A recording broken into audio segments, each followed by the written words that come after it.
Yeah, my name is 𝗥𝗚𝗣𝗦, formerly known as 𝗪𝗏, 𝗪 killer gangster. Now I just praise Allah. Y'all guys seen the bus story where we got jumped on the bus and two of my boys got stabbed up. He was there. He was the op.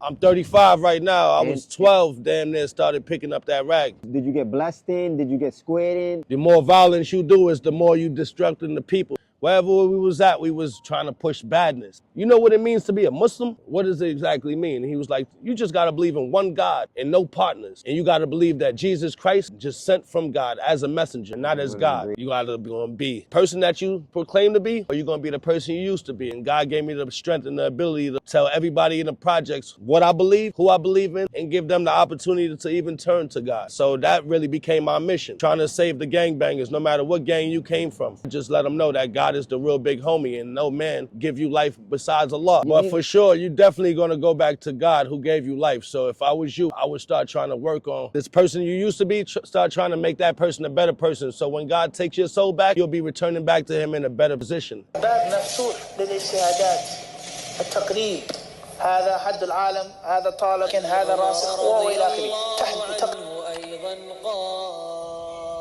Assalamu alaikum wa rahmatullahi ta'ala wa barakatuh to all the 𝗪𝗥𝗣𝗦𝗧𝗂𝗏 disciples, YouTubers and viewers. Welcome back to a new video on 𝗪𝗥𝗣𝗦 So alhamdulillah, I'm in Glenwood Projects. This is one of my stomping grounds.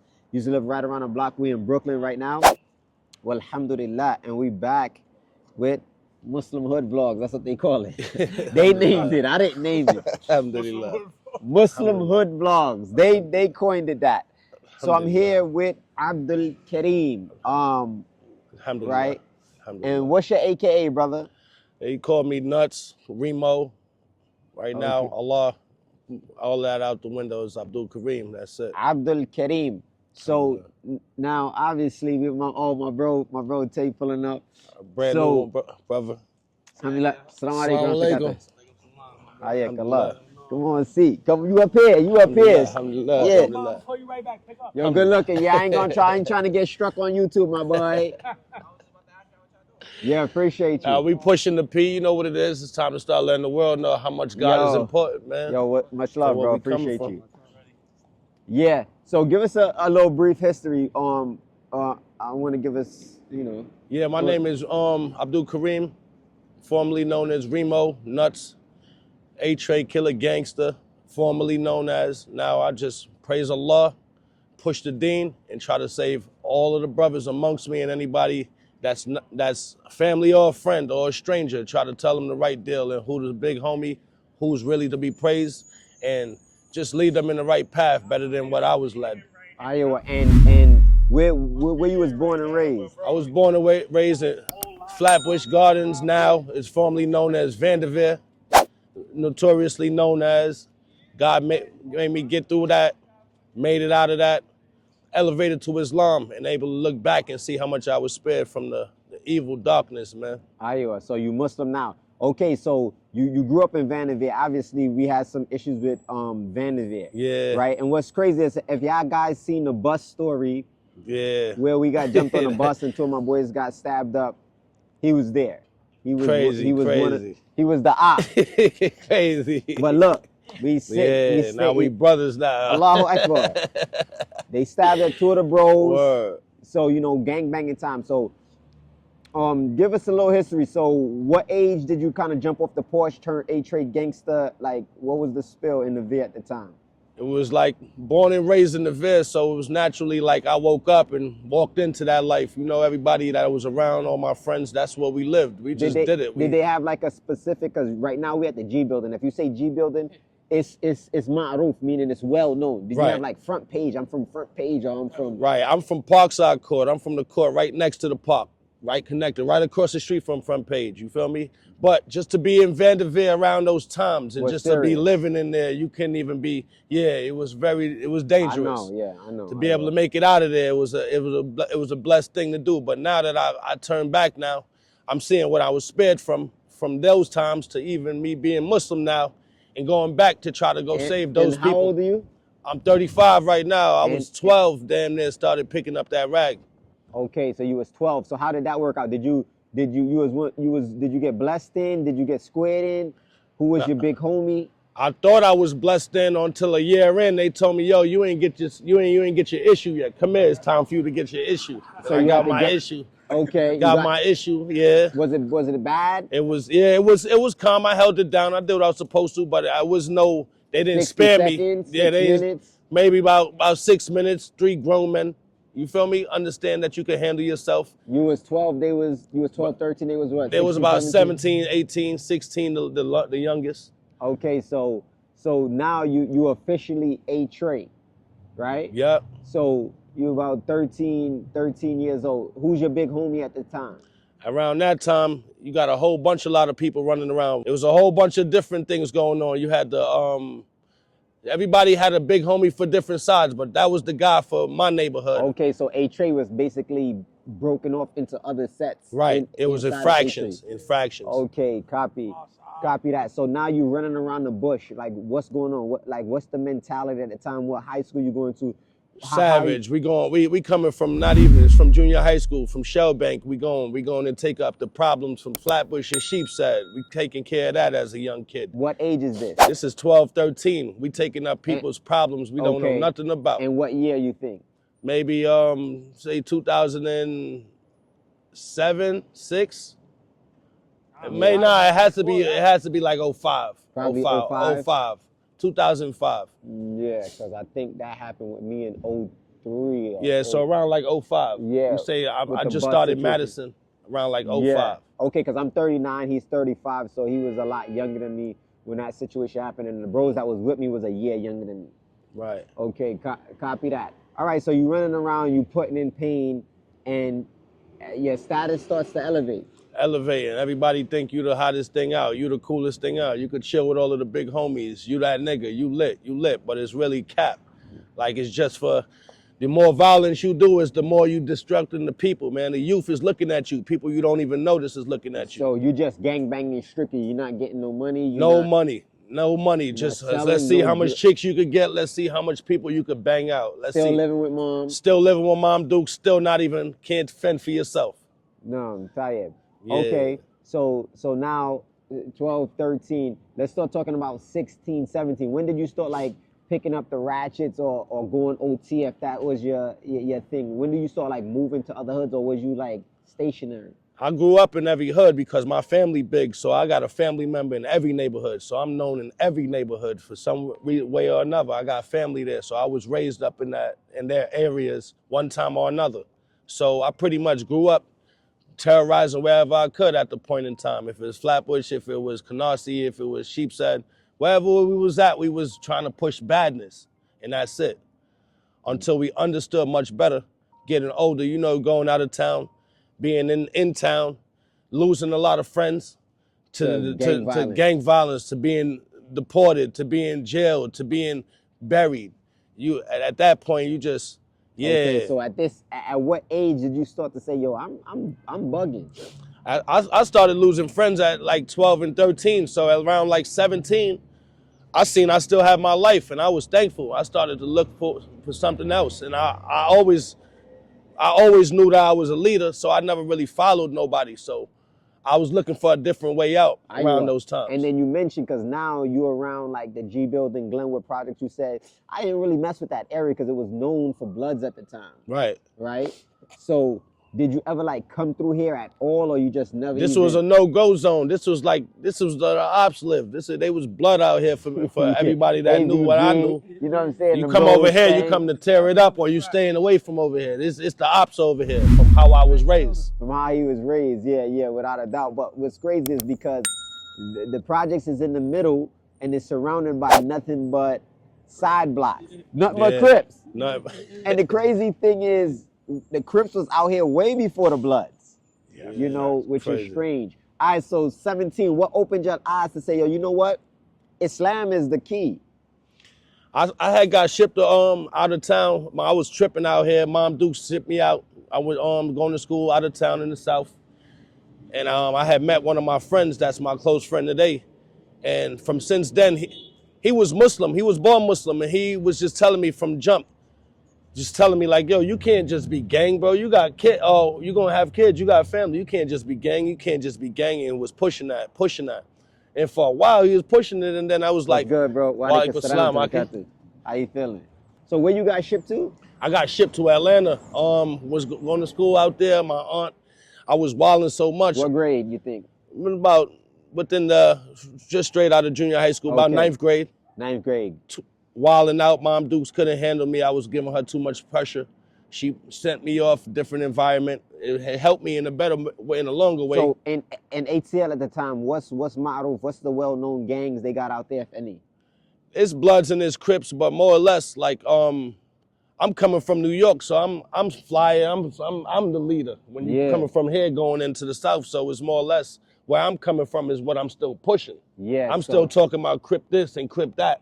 In between, finding myself. The friend that God has put me with, he was Muslim, and he always lived like a man from the day that I met him. He was taking care of himself, taking care of his family at 18 and 17. And I was always intrigued by that, but we was close. And then one day he just like asked me, you know what it means to be a Muslim? And I was like, nah, what does it exactly mean? And he was like, you just gotta believe in one God and no partners.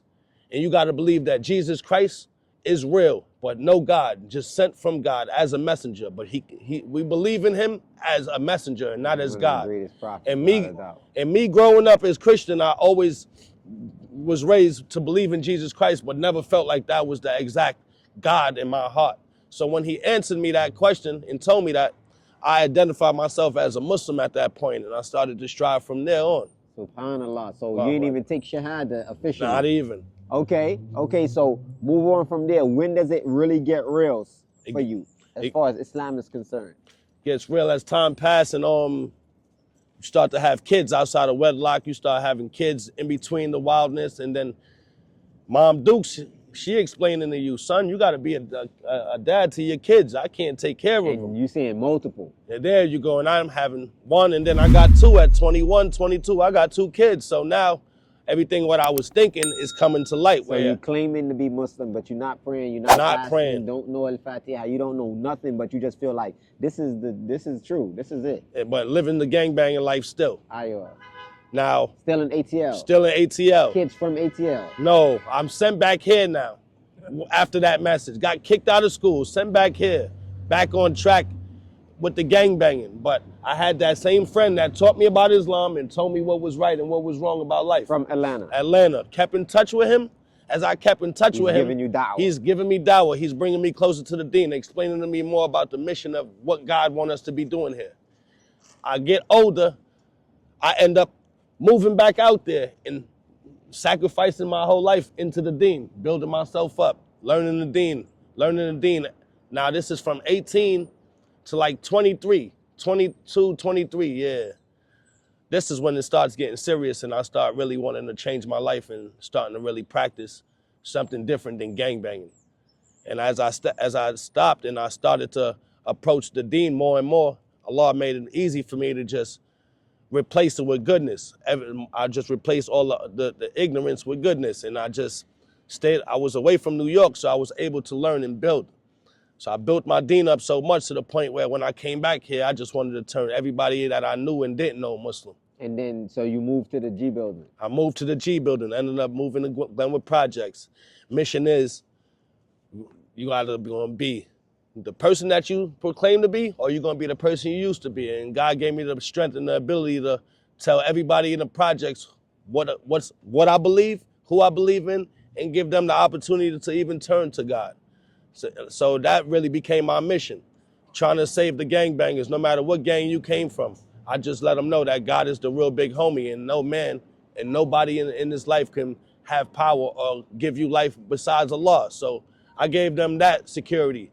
And that's my mission today, to change the youth minds instead of being gang and turn them to the righteous path so they can lead themselves and their family in a beautiful way. Without a doubt.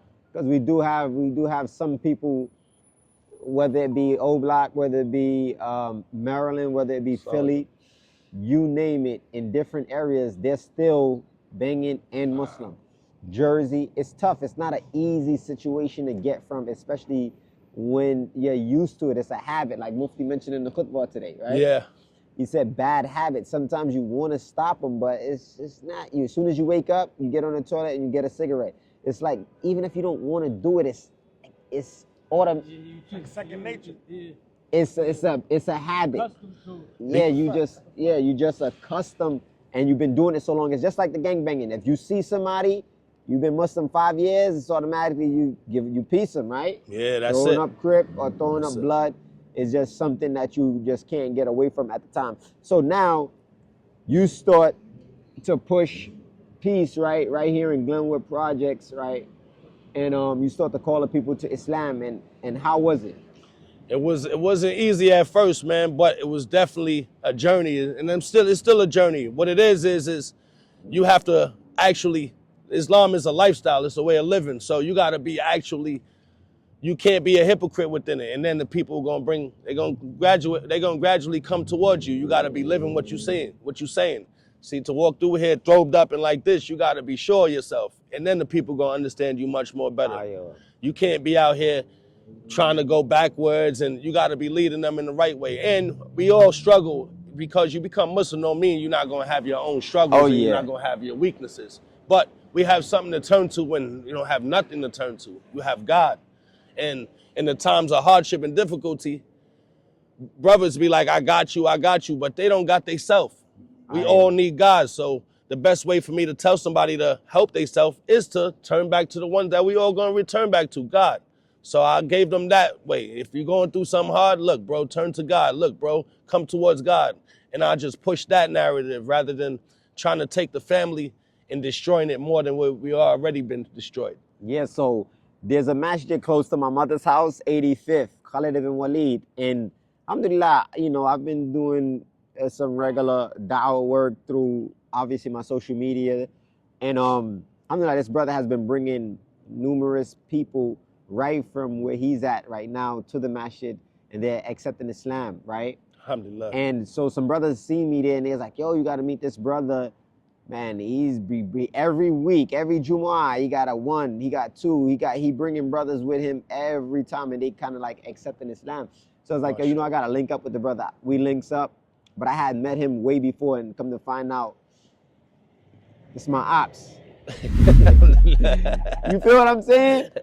But yo, that's how, so it's a small world, right? Like what they say, it's a small world. But the whole narrative is to be better, to become a better person. So 2 gangbangers, ex-gangbangers, was oppositions to each other, didn't really know each other, don't know why they was beefing, don't know why he stabbed my man's up, don't know why my man's, jumped his man's. But yet still right now we sitting next to each other. And all behind us. That's because of Allah, La ilaha illallah. There is no deity worthy of worship but Allah. So what would you have to say to somebody that's still kind of in the mix? For the brothers that's still in the mix and can't really get to put that old person behind them, every day it's a day in, day out battle, but you got to fight that person you used to be. And you got to lead by being the person that you want to be and that you know best to be. You cannot be that same person you used to be and still trying to lead by example. You got to be in a fight with the person you used to be. That's why I so bad sometimes. And you lead. By leading is by achieving. So basically, jihad al-nafs, you have to fight.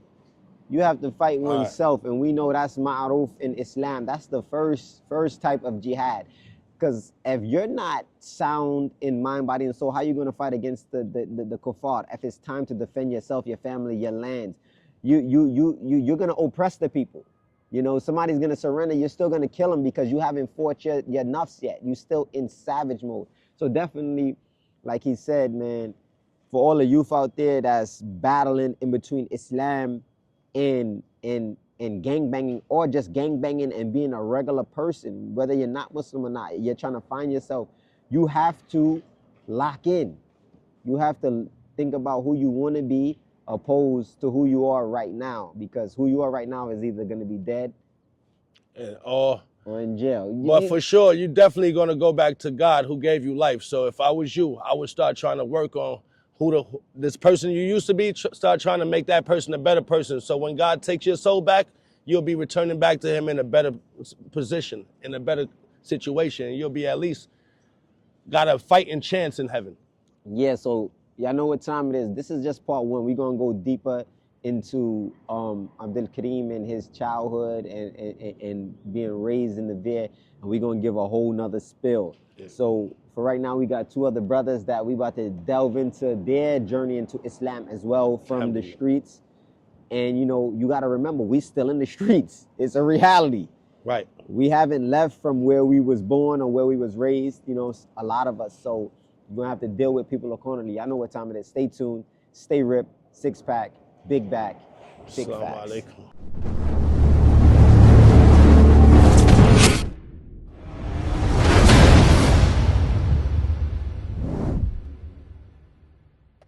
Indeed, in the body, literal translation, is a lump of flesh, a piece of meat.